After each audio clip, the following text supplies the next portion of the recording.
le MAC Culture. Anne Lépine.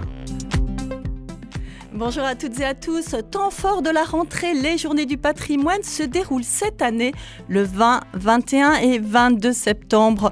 3 jours pour découvrir des lieux insolites, participer à des propositions originales et éveiller sa curiosité à côté de chez soi. C'est durant ce grand rendez-vous annuel que le théâtre Onyx de Saint-Herblain a choisi de lancer sa nouvelle saison artistique en proposant un week-end 2 en 1, une occasion unique d'avoir un avant-goût de la riche programmation de cette année, mais également de visiter cet intrigant cube noir construit par Jean Nouvel en 1988 sur le parking d'Atlantis. Bonjour Gaëlle Lecarreux. Bonjour. Alors vous êtes la directrice du théâtre Onyx et donc mon invité de ce MAC Culture durant lequel nous allons bien entendu parler de ce week-end de lancement, mais également donc des nouveautés de cette saison. Et nous allons avoir aussi tout à l'heure au téléphone l'un des artistes associés à Onyx cette année, Alexandre Blondel, qui lui travaille sur une nouvelle création, Spider-Man, Moi et le reste du monde. Un spectacle pour jeune public dont il nous parlera tout à l'heure. Mais là, on va peut-être commencer par l'actualité brûlante un petit peu, ce qui va se passer ce week-end. Donc, un week-end 2 en 1, c'est presque devenu une habitude finalement de concilier ce lancement de saison avec les Journées du patrimoine. C'est pas un hasard, j'imagine. Qu'est-ce que ça apporte finalement de conjuguer ces deux événements ?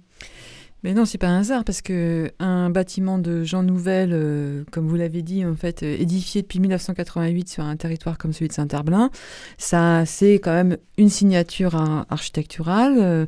C'est une curiosité urbanistique aussi, quand même, ce cube noir mystérieux, comme ça, qui est posé au milieu de ce pôle commercial où il y a des enseignes toutes plus lumineuses les unes que les autres. Et puis, on peut dire un pôle qui vit plutôt la journée que le soir ?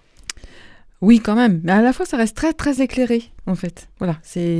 Donc, ce qui fait que notre cube noir, lui, par contre, on a à cœur de garder son côté un peu mystérieux. Et c'est vrai qu'il n'y a pas d'enseigne écrite, théâtre, salle de spectacle. Donc, ça veut dire que là, nous, sur les Journées du patrimoine, on se dit, on ouvre ce théâtre, on ouvre ses portes. Et on invite des artistes qui viennent tout le week-end proposer des spectacles. Alors cette année, c'est un peu particulier. On a place à la marionnette, place à la compagnie Troéole, qui vient nous proposer 4 spectacles, 4 propositions artistiques de marionnettes pour adultes, mais ça on y viendra certainement tout à l'heure, et une exposition. Donc ils ont positionné en fait une exposition de leurs marionnettes, des marionnettes qui ont été construites en fait pour leurs différents spectacles avec lesquels ils ont tourné, et donc ils ont placé les marionnettes dans des endroits un peu insolites d'Onyx, et ce qui fait qu'on pourra visiter Onyx en suivant cette exposition de marionnettes qui sont dans des situations, il y en a une qui bricole, il y en a une qui... Voilà, ça je peux pas tout dévoiler. Oui, vous parliez un petit peu de ce qui va se passer à l'intérieur, mais ce qui se passe aussi, ce qui est peut-être un peu plus original pour ces Journées du patrimoine, c'est qu'il y a aussi beaucoup de choses qui vont se passer sur le parvis, donc ça, gratuit, accès à tous, et c'est assez surprenant parce qu'effectivement, le but, c'est de faire rentrer les gens à l'intérieur pour découvrir le bâtiment. Or, vous, votre volonté, c'est d'aller vraiment vers les publics. Est-ce que c'est vraiment, on a l'impression que les salles de spectacle, aujourd'hui, c'est leur souci d'aller vers le public ? Ça a toujours été leur souci, mais effectivement, là, il y a de plus en fait, voilà, sur la question de la démocratisation culturelle, la démocratie culturelle, c'est important que nous, dans nos démarches de lien, de cohésion sociale, en fait, on puisse aussi, à un moment donné, faire tomber cette barrière économique. Il y a bien d'autres barrières, en fait, qui empêchent beaucoup de personnes de franchir les portes d'un théâtre, mais il y a quand même cette barrière économique, faut pas la nier, elle est là. Et donc de proposer des spectacles en accès libre sans qu'on ait besoin aussi de pousser les portes du théâtre. Puis après, c'est pas non plus une obligation dans une vie de pousser les portes d'un théâtre. On peut développer un rapport au monde tout à fait beau, noble, sans avoir franchi les portes d'un théâtre. Mais en tout cas, c'est important pour nous que la proximité avec le spectacle vivant puisse se faire et que le lien avec le spectacle vivant puisse se faire. Donc du coup, on propose effectivement des spectacles qui ont lieu sur le parvis, devant Onyx, contrairement à ce qu'on peut penser, c'est assez bucolique. Nous avons un joli petit plan d'eau, il y a des canards, il y a des petits pontons. Et puis, on oublie de le voir, mais effectivement, il y a un peu de nature. Oui, tout à fait. Donc on a 2 spectacles ce week-end en accès libre sur le parvis. Oui. Alors si on revient un petit peu sur ces spectacles de marionnettes dont vous parliez, donc vous spécifiez, c'est des marionnettes pour adultes. Alors on en parlait un petit peu avant l'émission. Aujourd'hui, on a besoin, à la fois c'est très compliqué parce qu'on a besoin de dire marionnettes pour adultes, alors que dans notre imaginaire, la marionnette, finalement, c'est surtout pour les enfants. Ensuite, quand on parle d'un spectacle, on va parler de danse, mais finalement, c'est multiforme, on ne sait plus très bien. On a l'impression que tout est un peu décloisonné. Oui. Et tant mieux, je dirais, que les choses explosent un peu, que les frontières explosent et que sur les plateaux de théâtre ou les plateaux de danse ou de cirque, on puisse être face à des propositions artistiques qui ne sont pas que de la marionnette ou que du cirque ou voilà, mais ou que de la danse. Aujourd'hui, la danse va se croiser avec le cirque, avec le théâtre. C'est pareil pour le cirque. Bon, je parle pas de la musique parce que forcément la musique et la danse, c'est voilà. Et puis la marionnette, c'est du théâtre. C'est du théâtre de marionnettes, mais c'est aussi du théâtre. C'est-à-dire que et on a face à nous des comédiens qui interprètent. Bon, qu'on ne voit pas, qui sont dans le noir, mais malgré tout, une mauvaise interprétation d'un comédien qui manipule une marionnette, on le sent, en fait. Parce que, voilà, après, voilà, c'est comme ça. Alors, qu'est-ce que c'est qu'une marionnette pour adultes ? Qu'est-ce que ça raconte ? Enfin, c'est quoi ? C'est le personnage qui est différent ? C'est la taille ? Pourquoi est-ce qu'on spécifie pour adultes ? C'est le propos ? Là, en l'occurrence, on est dans des univers qui sont peut-être un peu sombres, même s'il y a beaucoup d'humour. On est dans un humour un peu noir. On est dans des imaginaires qui, effectivement, peuvent faire que l'enfant, enfin, voilà, après ça dépend des âges, mais s'y retrouve pas, en fait. Là, on est... Oui, c'est ça, en fait. Voilà. Mais c'est pas quelque chose... c'est pas parce qu'on est dans du propos violent, ou il n'y a pas de... Entre guillemets, il n'y a pas de... sur scène, on n'est pas sur quelque chose qui pourrait choquer, en fait. Mais c'est juste... Voilà, c'est juste que le propos, l'univers, la marionnette, ce côté un peu sombre, ce côté humour noir, parce que c'est quand même aussi la marque de fabrique de Troéole, n'est pas forcément accessible à partir de... Voilà, on dira qu'en dessous 8-9 ans, c'est compliqué quand même. Oui, en fait, c'est axé pour tous, en fait. Mais en même temps, voilà, ils ne comprendraient pas forcément, le plus jeune public ne comprendrait pas forcément. Intéressant aussi ce week-end, c'est-à-dire qu'il y a toutes les équipes de Nix qui sont là. Donc, on est là un petit peu pour parler effectivement de cette programmation de cette année. Mais justement, c'est aussi votre volonté que les gens puissent échanger avec vous, programmateurs, toutes vos équipes, pour faire leur choix sur les différents spectacles, poser des questions. Oui, ça c'est la volonté. On n'a pas envie d'organiser avec l'équipe un moment un peu, vous savez, un peu formel où voilà, il y a la directrice ou le directeur, enfin voilà, la direction qui est sur scène et puis on en passe des diapos et puis voilà. Non, on est vraiment dans un rapport là aussi de proximité. Donc les gens rentrent, on est tous là, on les accueille et puis on leur propose effectivement s'ils en ont besoin, s'ils en ont envie, en fait, qu'on échange autour de la saison à venir. Donc on prend ensemble la plaquette, on les guide. Parce que parfois, en fait, vous avez des personnes qui disent « Ouais, mais moi, je veux plutôt les spectacles jeunes publics parce que je veux venir avec mes petits-enfants. » Ou alors « Non, moi, j'aime bien le cirque. » Voilà, du coup, voilà. Et puis, on essaye, dans l'échange aussi, mais quand même, ça, vous devriez peut-être essayer. Enfin, voilà. Donc, on est dans un échange et on essaye de conseiller et guider les gens au mieux. Vous parliez du cirque. Alors justement, le Théâtre Onyx, c'est un théâtre municipal qui est reconnu par le ministère de la Culture comme scène conventionnée d'intérêt national, mention art et création pour les arts du cirque et les arts chorégraphiques. Alors c'est un titre un peu pompeux et ronflant, hein. Mais alors concrètement, qu'est-ce que ça veut dire, Gaëlle Le Carreux, cette attribution du ministère de la Culture ? Ça veut dire que le ministère reconnaît le travail qu'on fait dans le soutien à l'accompagnement, en fait, à la création artistique en danse et en cirque. Et donc, pour ça, en fait, ça le reconnaît. Parce qu'on a un programme d'activité qui fait qu'on accueille des artistes en résidence, on coproduit, on soutient la diffusion de spectacles, on a des artistes associés en danse et en cirque.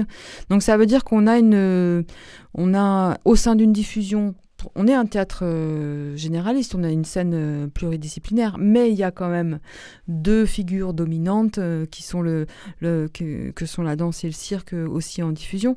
Donc voilà, donc tout ça fait qu'on a cette reconnaissance-là. Alors si on s'arrête un peu sur les arts du cirque, on a l'impression qu'il y a de plus en plus de compagnies avec des propositions très différentes et très variées, que finalement le cirque sous chapiteau, ben voilà, je dis pas qu'il a eu son temps parce qu'il en existe encore et tant mieux. Mais alors vous, comment vous faites votre choix par rapport à cette multiplicité, vous en tant que programmatrice ? Oui, aujourd'hui, on parle du cirque de création, du cirque actuel, du cirque contemporain. C'est aussi pour se différencier du cirque traditionnel. C'est-à-dire que, voilà, aujourd'hui, dans le cirque de création, il n'y a pas d'animaux, ou alors très peu de temps en temps, vous avez un... Mais il n'y a pas d'animaux sauvages. Enfin, voilà, donc on s'affranchit... Le cirque de création s'affranchit des codes du cirque traditionnel et va explorer plutôt la dimension théâtrale, la dimension, bien sûr, la performance, l'exploit physique reste très présent puisqu'il y a des agrès, il y a des acrobaties, et puis il y a des techniques circassiennes qui sont présentes, donc le porté, la voltige, enfin voilà, toutes ces techniques-là restent présentes, mais il y a une envie aussi pour les artistes circassiens de ne pas être vus comme uniquement en fait un voltigeur, oui, des performeurs en fait. Et donc ils travaillent beaucoup la recherche de personnages, la théâtralisation du geste, donc le propos, l'idée, voilà. Oui, il y a une vraie narration. On sent qu'aujourd'hui il y a une envie, voilà, de défendre sur un plateau à travers le cirque un message, une idée, une histoire.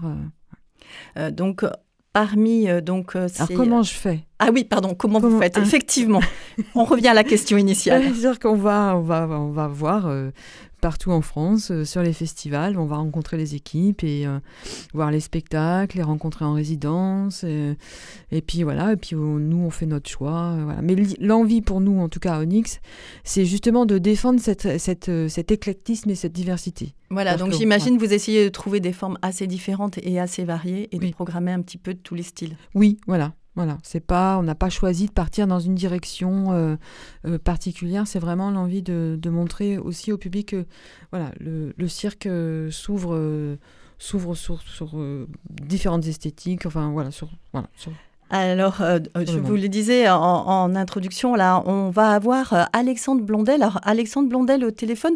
Alors, lui, c'est un artiste associé parce qu'on parlait du cirque. Vous avez des artistes associés. On avait eu l'an dernier en plateau une des acrobates, trapézistes. Et là, je vous propose donc que Alexandre Blondel, qui lui est artiste associé, nous parle un petit peu de ce spectacle dont il est en création actuellement, un spectacle pour les jeunes publics. Bonjour Alexandre Blondel. Bonjour à vous, bonjour à Gaëlle, que j'entendais à l'instant. Merci beaucoup d'être avec nous. Peut-être qu'on vous interrompt justement dans votre travail. Donc vous êtes en pleine création d'un spectacle qui s'appelle Spider-Man, moi et le reste du monde. Alors déjà peut-être, Spider-Man, on voit un peu, mais qu'est-ce que va raconter votre spectacle ? Enfin, si vous pouvez déjà en dire quelque chose. Oui, bien sûr. On est justement, en tout cas, plutôt au début de la création. Il sortira début février justement à Onyx. La première sera à Onyx. Et l'idée, c'est un spectacle, en fait, une réflexion autour de la famille, on va dire plus largement, de c'est quoi faire famille aujourd'hui. Mais on a choisi, en tout cas, j'avais choisi de prendre la problématique un peu, je dirais presque à l'inverse. Donc je suis allé m'intéresser en fait à des enfants qui sont placés en fait par l'aide sociale à l'enfance. Voilà. Donc je suis plutôt parti finalement d'une présence fragmentée de la parentalité, en tout cas des parents, voilà, la famille en général. Et à partir de là, j'avais envie de construire un récit, une forme de narration, voilà, danser et aussi acrobaté, on va dire, comme disait Gaël juste avant, en tout cas, parce que en tout cas, moi, je travaille, je dirais, de façon assez pluridisciplinaire. Après, le corps est au centre du travail. Vous venez de la danse Vous venez de la danse? Ouais, je viens. Alors voilà, moi j'ai un parcours de danseur acrobate. Donc, je suis vraiment un hybride entre justement le milieu de la danse, on va dire contemporaine et on va dire hip-hop. Et puis au départ, j'étais un acrobate au sol, en tout cas dans mes premières années. Donc voilà, donc c'est une espèce d'hybridité entre deux techniques, voilà, qui aujourd'hui se fait beaucoup, voilà. Voilà, c'est quelque chose qui est assez évident aujourd'hui. Alors, excusez-moi, je vous interromps. Donc, en tout cas, c'est un spectacle qui est à destination du jeune public. Est-ce que c'est difficile d'écrire pour le jeune public et finalement, quel est l'enjeu pour vous? Alors, l'idée, en tout cas, c'est un jeune public, mais ça reste aussi un tout public à partir de 7 ans. Comme ça donne plutôt, on ouvre un discours en direction des plus jeunes, mais on peut l'ouvrir aussi à la famille plus généralement, en fait.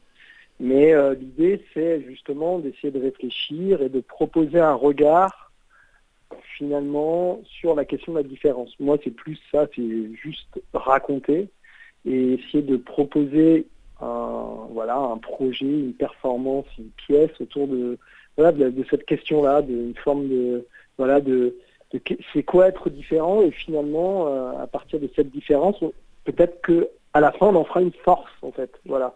C'est comme chez les super-héros, justement. C'est-à-dire qu'il y a comme une épreuve, en tout cas des choses à passer, et puis peut-être qu'à la fin, ça permettra de sauver des gens. Voilà. En tout cas, ce qui se raconte chez les super-héros ou les super-héroïnes. Voilà. Vous êtes un des artistes associés à Onyx, ça fait, je crois, c'est la 2e année pour vous. Qu'est-ce que ça signifie pour vous, Alexandre Blondel, d'être artiste associé? C'est très simple, c'est déjà une grande chance, premièrement. C'est-à-dire que nous, en tant qu'artistes, on est, entre guillemets, ce qu'on appelle des compagnies indépendantes. Et de pouvoir être associé à un lieu, ça nous permet d'avoir un accompagnement différent, voilà, et d'avoir, je dirais, aussi un rapport de confiance avec des lieux institués, voilà, et institutionnalisés comme les Onyx, le théâtre Onyx. Et évidemment, ça nous permet, on va dire, je dirais que ça a multiples facettes. Ça peut être un engagement financier, ça peut être un accompagnement, de soutien à la création, comme ce qu'on appelle des semaines de répétition, des temps de résidence, voilà, par exemple. Ça peut être aussi ce qu'on fait du travail de médiation, donc c'est-à-dire en lien avec des institutions scolaires. Donc voilà, de réfléchir ensemble aussi à des interventions dans le milieu scolaire. Ça peut être, il peut y avoir en fait plein d'interventions et d'aide et de soutien en fait et de finalement de partage entre une institution qui est Onyx et une compagnie indépendante qui est la compagnie Karma. Voilà. Très bien. En tout cas, on l'a bien compris. Donc, ça vous permet de travailler sur la durée. D'ailleurs, vous travaillez, je sais, également sur un autre projet qui va être Ici, c'est mort. Alors là, ça sera plus à direction de tout public, peut-être même du public adulte, vu le titre. En tout cas, on ne sait pas. Donc, on vous retrouve a priori en 2026 à Onyx. D'ici là, écoutez, on vous souhaite une belle, de bien progresser dans votre joli projet en direction des jeunes enfants, non, je ne sais pas d'ailleurs, peut-être des adolescents, je ne sais pas à qui ça s'adresse Spider-Man. Des plus jeunes, voilà. Donc, on va être assez large sur les âges. Et donc, merci beaucoup. Et donc, à très vite sur les planches d'Onyx. Super. Bientôt. Merci beaucoup, en tout cas. Bonne suite à vous. Au revoir. Alors, Gaëlle, Le Carreux, quand on regarde un petit peu la programmation d'Onyx, on se rend compte que cette programmation, elle est ponctuée par des rendez-vous. Alors, par exemple, on a des rendez-vous tous les mois, les vins du vin, les Blue Moon, le Rebond, ou alors carrément des festivals comme Nijiskin, dont on parlait là, les Aventurieux, Trajectoire. Pour vous, est-ce que c'est important, en tant que programmatrice, de donner comme ça des rendez-vous au public, des dates, Oui, c'est important. Je trouve que je trouve que ça rend dynamique les choses aussi. Ça, tout à coup, on identifie un spectacle à un événement, à une idée, à un concept. Et donc, du coup, oui, moi, je trouve ça important parce que ça fidélise. Donc là, maintenant, on a des gens qui viennent, qui prennent leur billet pour venir au Vin du Vin. Ils savent que tous les 20 du mois à 20h à Onyx, il y a un spectacle. Il y a une dégustation, un petit mets en restauration. Et ils regardent même plus la programmation, en fait. Et voilà, ils viennent. Ils vous font confiance. Ils font confiance, voilà, c'est un moment partagé. Les Blue Moon, c'est pareil. Les Blue Moon trouvent leur public. Ou petit à petit, voilà, l'idée Alors c'était... peut-être vous pourriez développer, qu'est-ce que le Blue Moon ? Les Blue Moon, en fait, on s'est dit, tiens, dans notre sous-sol, on pourrait créer une espèce comme ça de cave un peu underground avec des propositions musicales. Donc on a des concerts, mais on ouvre les portes à 18h.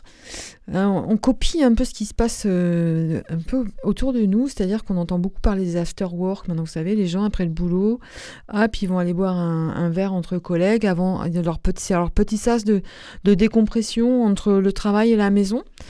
Et on s'est dit, tiens, nous, on pourrait faire pareil. Donc, on propose ce petit sas de décompression un peu convivial. On peut y jouer au baby-foot, au flipper, à la pétanque. Et puis, il y a une proposition musicale. Et voilà. On a l'impression que c'est un petit peu, j'allais dire, votre marque de fabrique à Onyx, c'est-à-dire que la plupart des propositions artistiques sont suivies soit avant, enfin, pas suivies justement, sont accompagnées plutôt soit d'un temps convivial, soit avant, soit après. Je pense par exemple à la nuit du cirque. Et on sent que pour vous, c'est important, outre la proposition artistique, qu'il puisse y avoir parallèlement un lieu de convivialité, d'échange, de rencontre. Est-ce qu'on peut dire que c'est vraiment peut-être dans l'ADN de l'Onyx ? Je sais pas si c'est... Oui, on va dire ça. Mais c'est important. Nous, ça nous tient à cœur, en fait. On accueille les gens. C'est comme si, chez vous, quand vous accueillez quelqu'un, vous avez à cœur qu'il se sente à l'aise, vous lui offrez un verre. Voilà, donc on fait à Onyx comme on fait chez soi, c'est-à-dire que on installe cette convivialité. Convivialité au sens où on met autour d'une table et on met autour d'un spectacle et on met autour d'un projet artistique, en fait, des gens sans distinction de genre et de classe. Ouais. Alors justement, c'est une bonne transition parce que on va pas énumérer les 60 spectacles qu'il y a cette année. Je crois qu'il y a un peu plus d'une 60aine de propositions. J'aimerais qu'on revienne un petit peu. Donc il y a les nouveautés, notamment Tornado pour les adolescents. Et vous avez aussi une première avec la participation au festival artistique en langue des signes française, Festi du Nant. L'accessibilité pour tous, ça c'est aussi, j'imagine, c'est important pour vous, Gaëlle Lecarreux. Oui. Oui, quand on parle de convivialité, il faut aussi qu'on parle d'accessibilité. Et oui, mais à la fois, on est un théâtre municipal, puis même si on n'était pas municipal, mais c'est quand même le service public, en fait, d'intérêt général aussi. Donc on est là pour que tout le monde puisse avoir accès à une proposition artistique. Donc on essaye effectivement d'avoir dans la programmation des propositions artistiques qui soient accessibles à des personnes qui ont un handicap invisible ou visible, ou des personnes qui sont malvoyantes, ou des personnes qui sont malentendantes. Voilà, on va effectivement essayer de travailler cette harmonie dans la programmation. Et là, pour la première fois, il y a comme on est reconnu dans la communauté un peu sourde de l'agglomération comme étant assez offensif sur des propositions, on fait beaucoup de traductions de certains spectacles. On rend accessible le site aussi, le site internet. On a été sollicité par l'association Festi du Nant qui organise une fois tous les 4 ans son festival. Donc là, pour le coup, c'est un festival à rayonnement un peu national pour eux, puisque donc ils vont organiser ils vont s'approprier Onyx. Et puis il y a des propositions de spectacles qui sont dans toute la journée. Il y a un partenariat avec le cinéma à proximité aussi. On co-réalise un spectacle ensemble. Et voilà, donc ça va être une belle journée, j'espère en tout cas. On a un peu parlé donc du cirque et de la danse, mais vous le disiez vous-même, hein, c'est aussi le théâtre à Onyx. Alors moi, donc comme on dit, on va pas tout énumérer. Moi, j'ai un peu retenu peut-être la création de Eden, donc une pièce écrite et mise en scène par Alice Zeniter, que maintenant donc peut-être le grand public connaît un peu mieux après son fameux succès L'Art de perdre. Avoir comme ça un petit peu des noms un peu moteurs comme Alice Zeniter, on n'en a pas trop parlé, mais il va y avoir aussi tout un spectacle autour de Modiano. Est-ce que c'est aussi important pour faire venir un public d'avoir comme ça c'est pas des têtes d'affiche véritablement? Parce que vous n'avez pas de tête d'affiche forcément. Non. Alors après, on peut avoir des noms qui sont connus d'un public qui s'intéresse à une discipline. Par exemple, Maggie Marin. Voilà, mais Mathilde Monnier, c'est pareil. Donc, je dirais pas que c'est très grand public, parce que si vous vous intéressez pas à la danse, voilà, c'est par exemple deux noms qui vous échapperont. Là, effectivement, alors Alice Zeniter, oui, c'est à la fois, effectivement, sur la plaquette, on met que c'est son écriture, c'est sa mise en scène, mais c'est la compagnie L'Entente Cordiale aussi. Donc, et bien sûr que c'est aussi un lieu à Onyx où on aime, mais comme dans d'autres salles, où on travaille beaucoup sur la curiosité, sur des gens qui ne sont pas connus, et à la fois sur l'émergence, mais pas que. Et bien sûr que c'est bien aussi pour nous d'avoir des artistes comme ça qui ont un tel talent et qui ont une telle reconnaissance.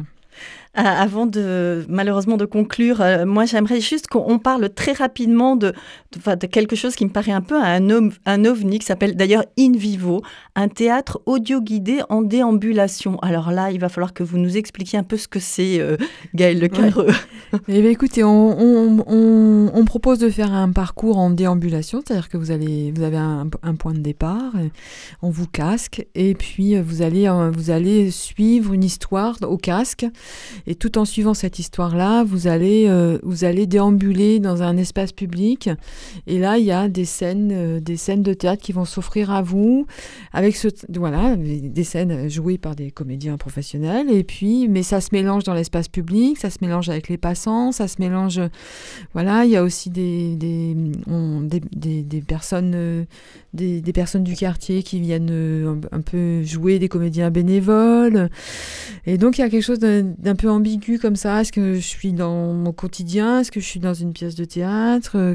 Voilà. Et c'est très doux, c'est très chouette à vivre.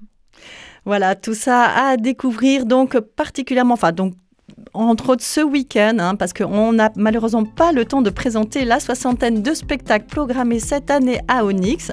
Alors surtout, donc rendez-vous pour ce fameux week-end 2 en 1. Vous l'avez compris, là vous aurez un petit aperçu à travers les marionnettes, le cirque, mais également aller discuter avec toutes les équipes d'Onyx qui vous guideront dans vos choix. Puis alors pour ceux qui n'ont pas la possibilité d'être sur Saint-Herblain ce week-end, tout est sur le site www.theatreonyx.fr. La billetterie est ouverte, alors allez-y. Merci beaucoup Gaëlle Le Carreux d'être venue donc de Saint-Herblain jusque dans les studios de Radio Fidélité. Bon week-end de lancement et belle semaine à tous les auditeurs. Au revoir. Merci.